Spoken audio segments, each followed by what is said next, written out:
लोकसभा चुनाव 2024 में बिहार की काराकाट सीट से भले ही पावर स्टार पवन सिंह हार चुके हो, लेकिन आज भी उस इलाके में उनकी चर्चा खूब होती है। इसका एहसास उनको भी है, तभी वो खुद भी कहते हैं कि मुझे कोई अफसोस नहीं है। वह तो ये मानते हैं कि वो हारे ही नहीं, वो तो विजेता रहे हैं। तुम्हारी जीत से ज्यादा मेरी हार की चर्चा। औरंगाबाद में क्रिकेट अकादमी से जुड़े एक कार्यक्रम को संबोधित करते हुए उन्होंने अपने चिरपरिचित अंदाज में भाषण दिया। पवन सिंह ने काराकाट लोकसभा चुनाव की चर्चा करते हुए कहा कि आपका भाई यहां से विजयी ही है। उन्होंने अपनी आने वाली फिल्म की चर्चा करते हुए कहा कि मेरी एक फिल्म आ रही है जिसमें फिल्म में विलेन जब बोलता है तो वो कहते हैं कि ज्यादा चिल्लाओ मत, तुम्हारी जीत से ज्यादा चर्चा हमारे हार की होती है। भोजपुरी स्टार ने मंच से अपने समर्थकों के प्रति आभार जताते हुए कहा कि उन्होंने निर्दलीय उम्मीदवार के रूप में काराकाट से चुनाव लड़ा था। उन्हें इस दौरान जबरदस्त प्यार मिला था। पवन सिंह ने अपने समर्थकों से यह भी वादा किया कि वह किसी भी स्थिति में अपनी प्रतिबद्धता से पीछे नहीं हटेंगे। जब भी जरूरत पड़ेगी वह क्षेत्र के लोगों की मदद करेंगे। पावर स्टार ने कहा कि पवन सिंह जो कहता है वो करता है। उन्होंने कहा कि अभी मैं कुछ दिन पहले भी यहाँ आया था।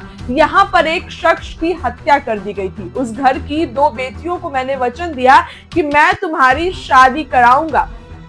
पवनवा कहकर मुकरने वालों में नहीं है, हर हाल में वादा निभाऊंगा। ये बातें पवन सिंह ने कही है।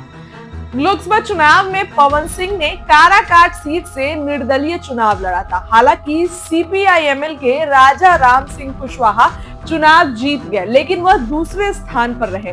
वहीं एनडीए उम्मीदवार उपेंद्र कुशवाहा तीसरे स्थान पर चले गए और पवन सिंह के कारण सिर्फ काराकाट नहीं बल्कि बगल के क्षेत्र भी प्रभावित हुई थी। माना गया कि पवन सिंह के कारण न केवल काराकाट बल्कि शाहाबाद इलाके की सभी सीटों पर एनडीए को नुकसान हुआ। हालांकि हाल के दिनों में उनके भारतीय जनता पार्टी में वापस आने की भी चर्चा चल रही है। पिछले दिनों बीजेपी सांसद मनोज तिवारी से उनकी मुलाकात हुई थी, जिसके बाद मनोज तिवारी ने कहा था कि पास में बैठे हैं मतलब साथी हैं। इस बीच उनकी पत्नी ज्योति सिंह भी राजनीति में सक्रिय हो गई हैं।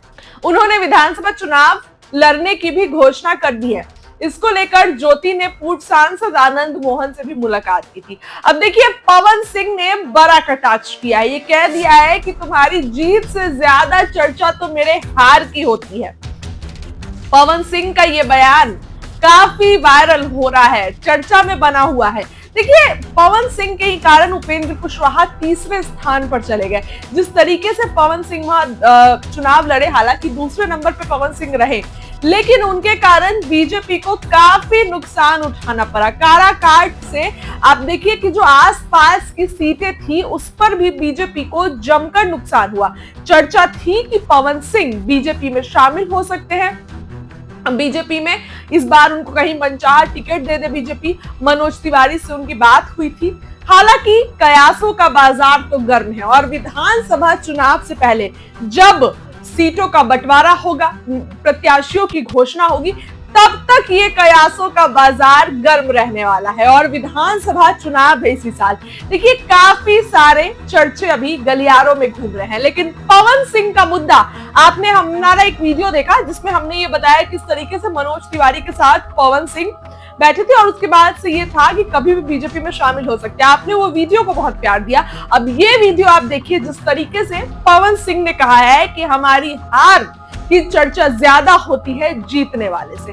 पवन सिंह ने ऐसा करके विपक्ष पर कटाक्ष किया है। हालांकि पवन सिंह बीजेपी में शामिल होंगे या नहीं, ये तो अभी एक तरीके से असमंजस बना हुआ है, कंफर्म नहीं है, कुछ आधिकारिक तौर पर नहीं पुष्टि हुई है, लेकिन कयासों का बाजार गर्म है। इस खबर के लिए इतना ही। क्या लगता है कमेंट करके बताइए। बहुत बहुत धन्यवाद।